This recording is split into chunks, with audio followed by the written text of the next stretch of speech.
don't have any funny stories like that. Yeah, because you're not a douchebag. This is a nightmare. It's not even that full these days, you know? No, but it's just so poorly designed that no one can get in or out. The idea for this parking lot is to make it so difficult to navigate that shoplifters can't leave. Yeah. Which is brilliant, but like the trouble of that is a lot of stores, at least when I worked at Target like years ago, a lot of stores say like once the person leaves the store, it's no longer their like jurisdiction anymore. Then you have to get the cops involved. I'd be curious to see the percentage of people who come in that are shoplifters. You've made this nightmare parking lot for like 2% of your shopping population. Oh, I see what you're saying. Like it's doing more harm than good. One time I got turned around somehow in that parking lot, and I was going down a one-way street, like the wrong way, and I got so scared that I gave myself my period. Like it just jolted my entire system, like all the adrenaline and fear. I've done it twice now. But one of the times was in that parking lot. That's the worst feeling ever, though, because you feel like such an idiot. Like, right. Such an idiot. Like, you're sitting there and you're like, that sign's backwards. And you're like, then you start then you start looking around, and then all of a sudden that's when you see all the signs that say do not enter, right, the wrong way, and you start looking around and you're putting two and two together, and then you start noticing that everyone is looking at you and people are mouthing and you're just like, oh no, I'm gonna have to move now. There's a woman parked next to me who's looking at me like I'm crazy for talking to myself in the car, and I guess that I am a little bit self-indulgent for sure, but gotta vamp a little bit while Fisher's getting their cigarettes. And as soon as I say that I have to vamp, I'm out of things to talk about. Ah, fuck, I wish I told Fisher I wanted a Red Bull. The story about the fire truck. So I think I was about like 17. I was driving somewhere. I think I was going to see a friend or something. And I hear the sirens going off behind me. It's a fire truck. So I kind of like inch over onto the shoulder and they pass. And then I get back on the road and start going, you know, with them in front of me. And because it was like, they went through an intersection because, you know, they can change the lights. And so I went through, like I was just behind them, and I was like, how convenient. This is great, you know, I'm just like, however far they're going. Well, it turns out they were going like exactly where I was going. So I'm following them. I'm going through all of these lights with them. I'm just like, this is fantastic, you know, that like everybody's getting out of the way, and I'm just like, yeah, you know, because like drafted off this fire truck. Right, pretty much though. I thought that was fine. Yeah. You know what I mean? Because in my mind, I was just like, as long as you're not in front of them, yeah, you're not in their way, you know? So anyways, I'm following them. It's going real great. And then they pull over and I sort of stop because I'm like, what the hell's going on? This guy gets out and he kind of waves me over like, come here, you know? And so I drive up, and he was like, you know, you're not allowed to follow us. And I was like, I'm not following you. I'm not trying to like get to the fire. It just so happens that like where you're going is where I'm going. And he goes, yeah, you can't do that. You can't be going through the lights with us and all that. You need to wait. And I was like, I'm so sorry. I had no clue. I thought this was fantastic. I was like, I'm so sorry. I'm wasting your time. Go. I'll sit here. I'll stay here. So then they were like, okay. So they went, and I felt terrible because like clearly they were on their way to an emergency, and they pulled over and wasted like a minute, but still like a minute could be, you know, I felt like total trash. And I sat there on the side of the road for like a good 5 minutes, like, okay, I can't possibly be tailing them at this point. And then I continued to go. Anywho, so that's my fire truck story. Have you got any stories you'd like to share? I slammed into a glass door once at an open house. I thought it was open. It was not. Why wouldn't it be open? It was an open house. Exactly. I can tell you that I don't do a lot of things because I don't want to look like an idiot. Like, I tend to, like, overthink everything and just be like, well, what if I do this wrong? And, like, everybody else in here is going to be like, how do you not know? Yeah. You know what I mean? I've actually seen you you don't like hardcore stress, like, visibly, but I think just because I know you pretty well, like, I know when something's kind of like, you're like, I don't know about this. Every now and then when you, like, approach a door and you think one of them might be locked, I can tell that you're just like, which one should I choose? Right. You know what I mean? Like, little things like that. But, yeah, you're right. I'd rather throw a rock through a window and climb it that way than try to open the locked door. Do you remember that one time we went to that movie theater that was, like, so dead that we thought we stumbled into an abandoned movie theater? Yeah. That was awkward. Yeah. There was this one time, me and my friend... I was convinced those people were ghosts. Me and my friend went to this, actually, it might have been I think it was the same movie theater, actually, that you're talking about. And then after the movie, it was like attached to a mall that was dying. Yes. So me and my friend just, like, walked through it, and, like, we walked through that whole place. We passed by all these, like, empty storefronts, and, we literally did not see another human being in there. And we're walking through, and I'm, like, the whole time I'm thinking to myself, are we supposed to be in here? Like, are we allowed to be in here?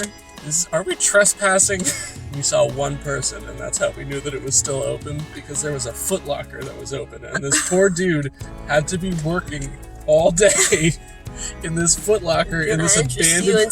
Okay. He didn't even talk to us. I was like, he's probably going to be so happy to see other human beings. Yeah, no, he was just fucking around with shoes. One time, I went to see a movie, and, like, you know how sometimes they'll have several, like, if it's a really big movie, and it just came out, they'll have a couple theaters that are showing the same movie. I left a movie once to pee, walked back into the wrong one, and it was, like, almost over. Yeah. And when I left, it was, like, halfway through the movie, and so I like, went to my row, and I, like, sat down. I'm like, this is weird. And then I, like, went to talk to the person I was with. It was a different person, obviously, and I was just like, all right. I just got up and then went into the right one. If I don't hear what somebody says, and, like, it's at, for example, a movie theater, I will not ever ask them to repeat themselves. I'll just be like, there's probably a way to figure it out on the thing that they've given me. Freaking out my Blue's Clues notebook. Right? I will say, since having to wear the masks, I can't really hear what anybody's saying ever. I was going to say, it's a lot easier to do now.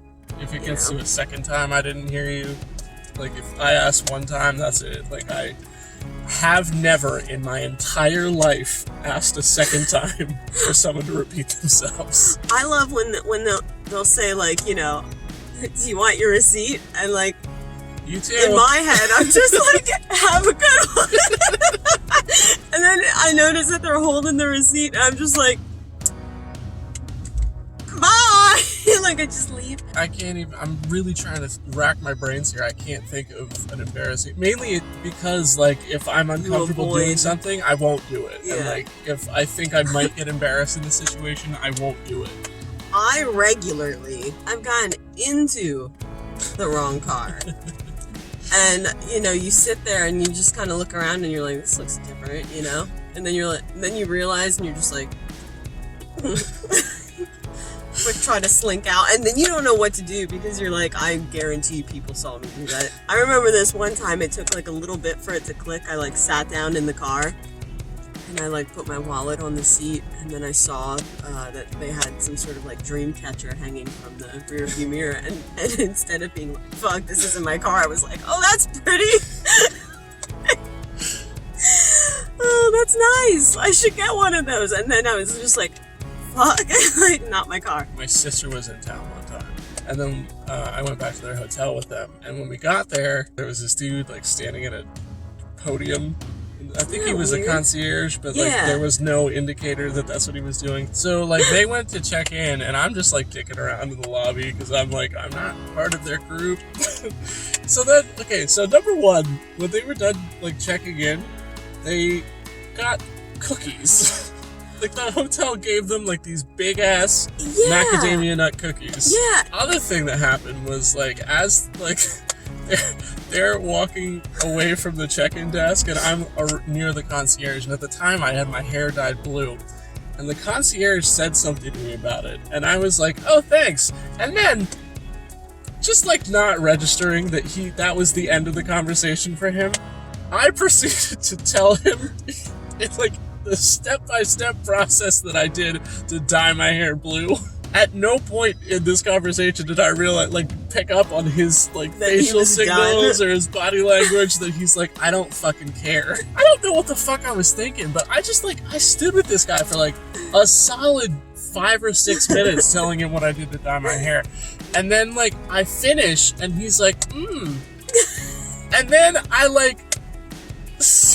my sister and her husband are just standing at the elevators, waiting for me to finish. And then I turn back to the concierge, and I'm like, well, I gotta go. It's been nice. At that point, I was like, well, fuck, I have to leave by the fire exit now. Because I can't walk past this man ever again. Speaking of fire exits, do you remember that one time we were guests at a wedding? Oh, yeah. A very lovely wedding, but yeah. We wanted to go. We were there for a solid 3 hours or something.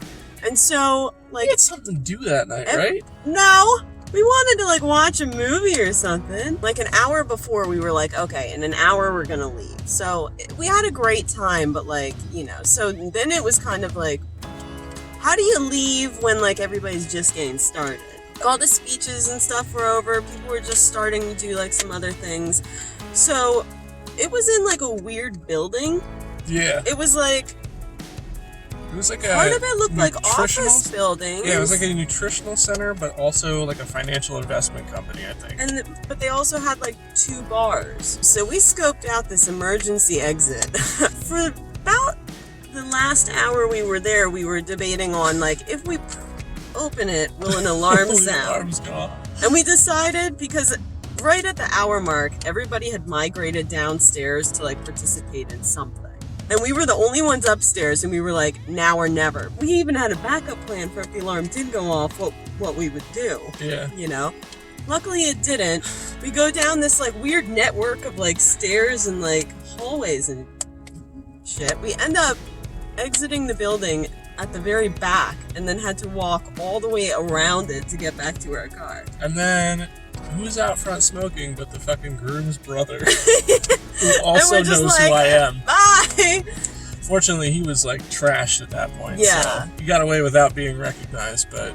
And we were dressed all fancy too, and I was wearing high heels, and we're sort of Mission Impossible style, sort of running and ducking around this building because there were windows and we didn't want to pass them, so we're trying to hide behind.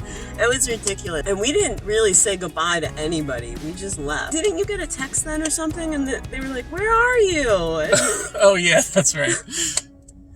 Yeah. I was home. Anyway. That's our embarrassing stories / secret spy missions that we've done. Oh, you know what? I just thought of a really embarrassing one. Your embarrassing is a 4 compared to mine. Yeah, no, for sure. But this is a story of me doing something stupid. So I worked with this girl for a year, okay? And then she quit and got a different job at one of the stores in the mall. And I didn't see her for 6 months, okay? Let's call her Chelsea. 6 months goes by, and my roommate and I were walking around the mall, because that's what people in their 20s do. So we're walking around, and this girl comes up to me, and she starts talking to me like we know each other. Because we do. But I have no clue who she is. And I'm just giving these one-word answers, It's okay. Just be hey, yeah, how you doing? Yeah, good to see you. And I cannot think. I know that I know that I should know her, but I have no idea where she's from. I have no idea what her name is. Imagine the most awkward conversation you can possibly think of. She's starting to figure out that I don't know who she is, and then my socially inept roommate was like, "Well, we got to get going," and like almost literally pulled me away from this conversation. We walk away, and he like looks over at me. He's like, "You didn't know who she was?" And I was like, "Nope, no clue." He's like, "I could tell you were kind of struggling there." Even worse, as soon as I open the car door and sit down, I'm like, "Ah, fuck, that's Chelsea." Do you remember that one time we were somewhere and someone goes, "Hey, how you been?" And you were like, "Good, how are you?" And then he's like, "Good. All right, well, good to see you." "Yeah, same." And then we get like 5 steps away and you're like, "I don't know who that fucking was." Like that happens a lot. Gas station. Yeah, no, you do that a lot. I'll sometimes give you like 5 steps and you just kind of, and like without fail, you'll just be like, I don't know who that was. yeah.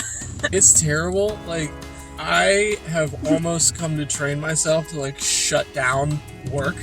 Like once I get out of work, I don't fucking know who anybody is. Especially if you're not like somebody who works like right with me. Like if you're somebody who I see at work, yeah. Like you work at a different, I don't fucking know who you are outside of work. Well, like I think it's odd that people feel obligated to say hi to people that they know when they're out in public. Right. Like if I work with you and I see you at like Walmart or something, we don't have to say hi. Like, I'll see you tomorrow. Yeah. You know what I mean? But it's weird. Like, people feel the need to be like, "Hey, how you guys doing? Like, shopping?" No, I come here to pick up chicks. Like, you know what I mean? I know we're both at the same place at the same time.